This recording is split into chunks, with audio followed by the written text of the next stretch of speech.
So with the college football playoffs right around the corner and the leaves falling faster than you can rake them, we're getting into golf's off season, and more importantly, we're starting to think back to the season that was. And many of us had great seasons and really felt strongly about how we played, but also want to improve for next season. So as we start thinking about ways we can improve this off season, if you're somebody who struggles keeping the club on plane, this is the video for you. Because not only are we going to talk about what a swing plane is, but we're going to talk about how you can make your swing plane more consistent throughout your swing.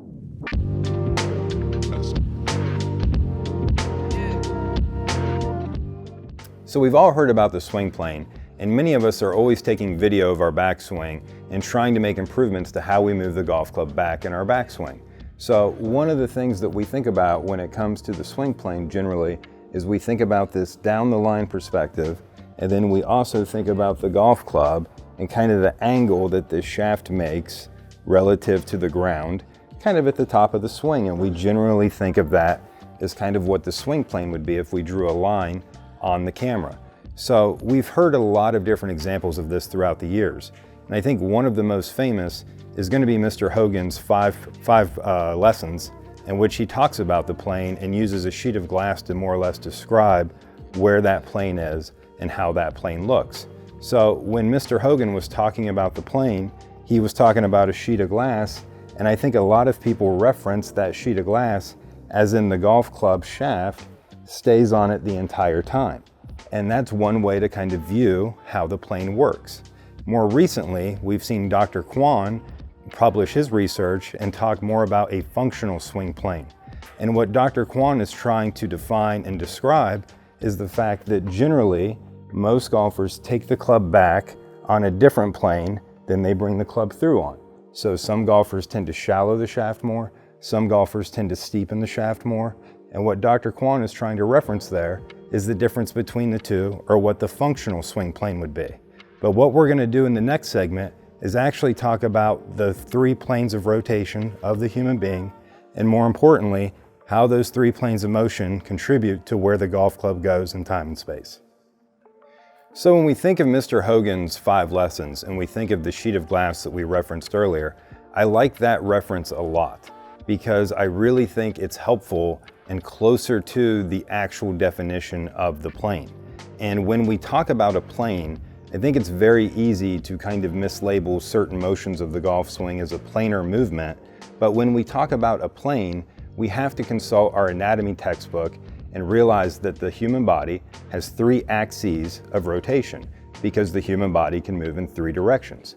So when we talk about these 3 axes of rotation, we're going to make this much simpler for us, and we're just going to talk about the frontal plane, which you can see here in this image. And the frontal plane doesn't sit on the back side or the posterior side of the body. Rather, that frontal plane actually would divide me in 2, so it would split my feet right in 2 and go right through the middle of me. And when we talk about the frontal plane, we're talking about the golf club staying in this frontal plane, which would split me right in 2. And we're talking about the golf club now staying in the frontal plane as we swing the golf club. Now that frontal plane is very, very interesting because when we think of it, it splits us in 2, and it would also be aligned with the seam on your shirt. So when we set up to the golf ball and we get into some decent posture and we get on the balls of our feet, one thing that we can see is that if we were to draw a line from the shaft through my body, that's how a lot of people would depict the plane. But keep in mind, we now know that that plane is actually vertical and not inclined like Mr. Hogan had his. This is the frontal plane, so it would be a vertical line through the seam on my shirt. And now what we see is that when I take the golf club back, we can see that my elbow, trail elbow, is staying aligned with the seam on my shirt. So the club is staying in the frontal plane. And the thing that's going to make this very, very nice is that when I go to transition, the golf club isn't wanting to fall behind the body and get stuck like we see so many people struggling with, and we'll talk about later in this video. But keeping the club in the frontal plane is super, super important because like we said, not only does it allow for me to get the club more in front of my body, but now I can actually use my body to rotate and shut the face and then end to finish. And we can see that my left arm is also staying in the frontal plane as well. So to show you that from face on, we get up here to the top, we've got the club in the frontal plane. Now as we work the club in the frontal plane, we can see that I'm gonna rotate and straighten my right arm and twist the club into impact. But more importantly, I'm still in the frontal plane. And now as I go to finish, we can see that the left elbow is staying in the frontal plane as well. So when we talk about keeping the club in front of us, another way we could say that is keep the club in the frontal plane. So now that we've better defined what a swing plane is, and more importantly defined where it happens in the frontal plane, what we want to discuss is some common faults and fixes for that. And what we tend to see is one of two, right?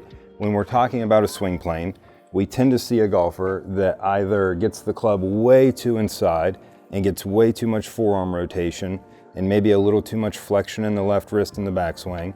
So we see that person being described as having a very flat backswing. And then we also see the player who tends to get the golf club much too steep and across the line at the top.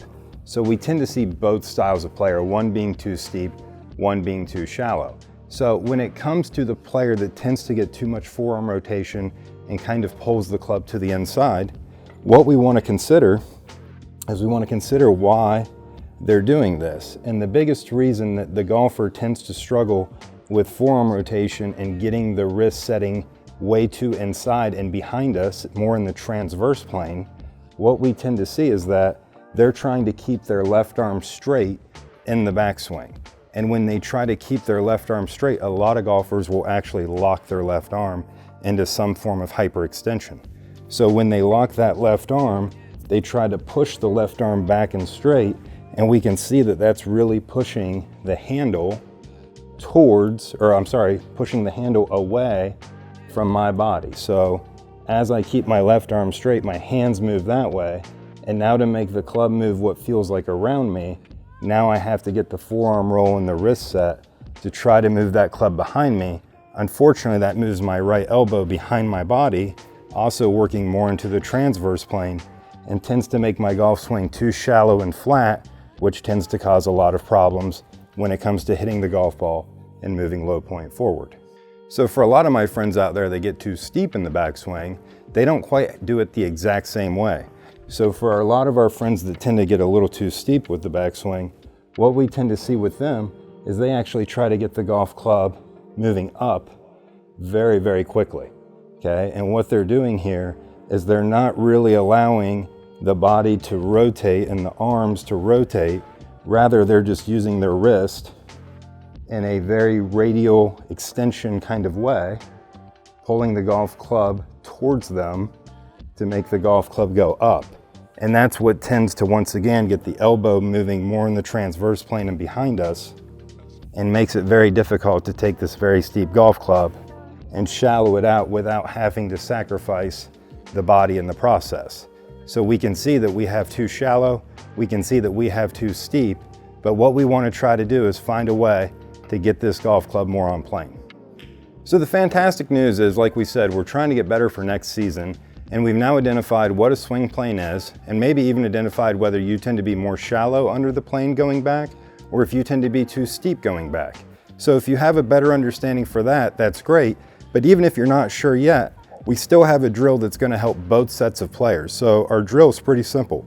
We're going to take an alignment stick, or really anything that you can find that kind of fits under the arms here, and we're just going to go ahead and get set up with this stick under the back sides of our arms. And then what we're going to do is we're actually just going to go ahead and we're going to start making some back swings without adding any kind of wrist action to that.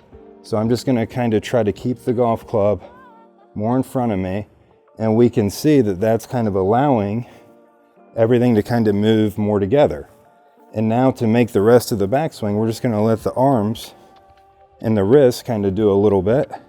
And we can see that I've got to a pretty decent position there at the top of my swing. Now, what we can see from face on maybe is that that golf swing isn't getting near parallel. But considering that I'm swinging an iron and not really making a full stretch into my backswing, we can see though that I'm still making a nice turn, so creating a lot of depth. So even if this was more of a 3/4 style swing, we're still going to have plenty of depth to deliver the club on plane and maintain that throughout the golf swing. So adding a simple alignment stick under the arms can really do a lot of good for that initial part to the backswing, which tends to be where a lot of golfers mess up the initial backswing in the first place. So hopefully this video shed some light on what a swing plane is, and more importantly, helped you identify what you need to do to get ready for next season to have the best season of your life. And if you have any comments or feedback, please make sure to leave them below. So thanks so much for tuning in this video.